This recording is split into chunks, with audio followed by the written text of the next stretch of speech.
Ако някога сте се чудили защо Исус е бил мъртъв 3 дни, вместо да възкръсне веднага, или ако някой ви е предизвикал с въпроса, че сметките не излизат, защото от петък до неделя не са пълни 3 денонощия, останете до края. Това, което ще ви разкрия, изцяло ще преобърне начина, по който разбирате кръста, възкресението и собствената си вечна съдба. Защото тези 3 дни не са били просто инцидент, нито маловажен детайл. Те са били най-значимата битка в цялата човешка история.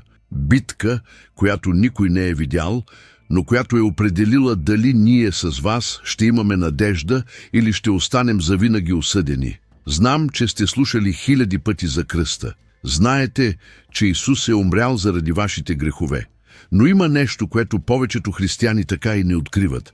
Какво се е случило през тези 3 дни, докато тялото му е било в гроб?